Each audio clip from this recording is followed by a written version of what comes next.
Hello everybody, it's Theo here from Firm But Fair Gaming, bringing you another Manor video.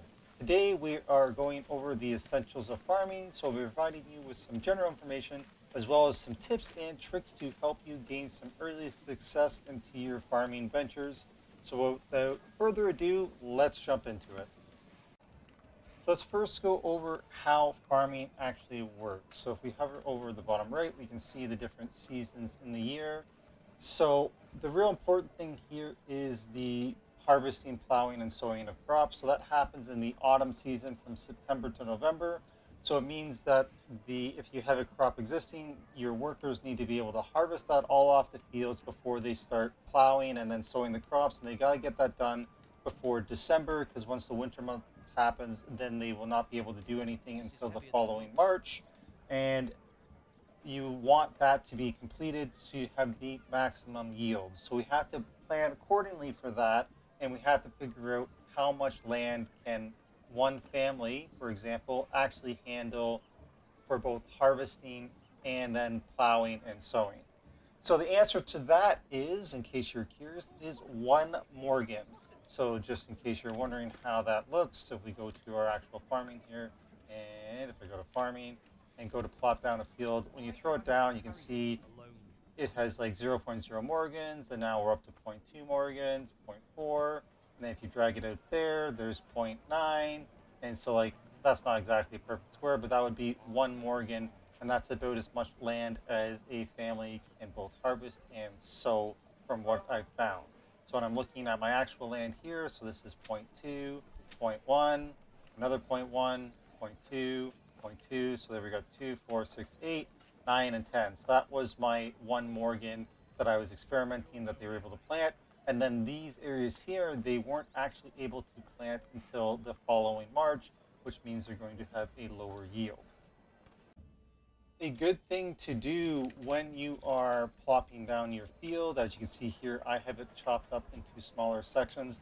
What this does is it prevents a full field, like they won't sow a full field until it is completely plowed.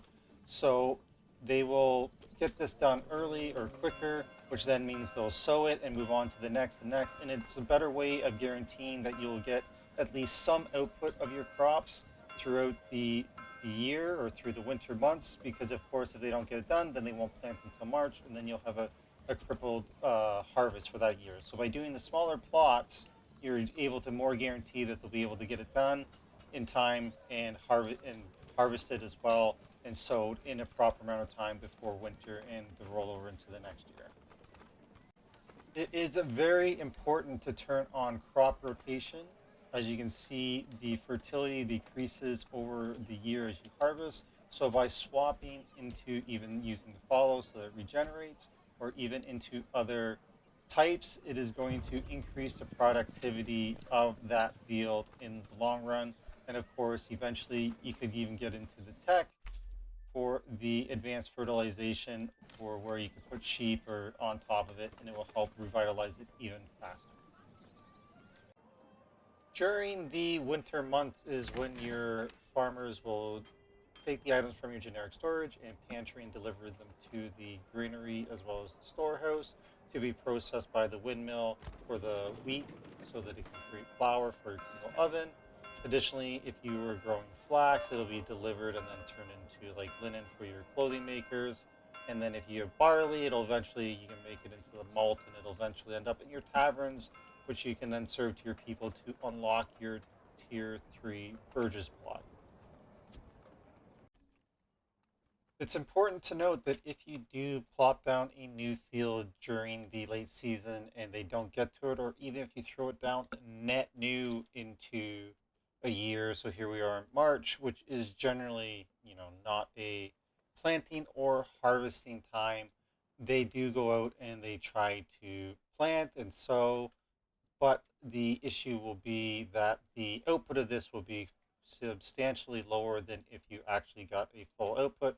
As you can see here, we have potentially 14 on a full year's planting of the crop, whereas here we are only going to get 5 flax out of that, and the barley, well, we're not even done yet. But just so you know, you have to keep that in mind when you're putting down your fields for the following season so you know what to expect, that they will harvest it early and then go about reworking the fields. There, of course, is an important tech that we can get for our farm. So we go to development, you can unlock the heavy plow, so that adds an oxen to the farmhouse. It's an upgrade. And so you just go in, and then after you do that, you can assign an ox, and it really increases the productivity. So as you can see here, the ox is going to come in and help harvest. It also plows the fields at a very efficient rate, and whereas a single family could only harvest 1 Morgan worth of space and plow it and all that within a year, the one oxen will double that amount. So my field now, I've expanded it to actually 2.5 Morgans because I was testing this just to see, and they were able to successfully plow and harvest 2 Morgans worth. But then in the last field, as I had a bigger one at 0.5 Morgans, they were only able to just start working on the plowing, so they didn't complete it, which means they didn't plant it until the next year. So just 2 Morgans is the capability of a single oxen in the farm with a single family. If you have priorities set on your fields, for example, I have this one set to highest, this one to very high, and this one also to very high, they will harvest all the fields up until the point where they need to stop harvesting in order to plow and sow in order to get it completed before winter. So as you can see, I had a few fields here that were not yet harvested. So they stopped their work, they went about, they started plowing that field, they sowed it. Now they're going to sow the remaining fields here to get them done before winter. And then once they are done that, they prioritize getting all the seeds down on all fields before resuming harvesting.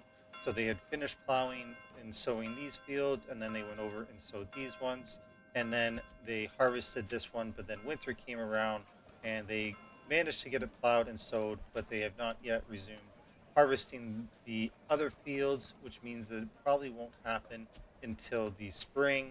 So you want to make sure that you, and this is just to go to prove that you don't want too large of farming fields, because otherwise you're just missing out on production, really. So this brings me to the end of the video. I hope you have found it helpful. As always, we appreciate any likes, shares, and subscribes, so please click those buttons.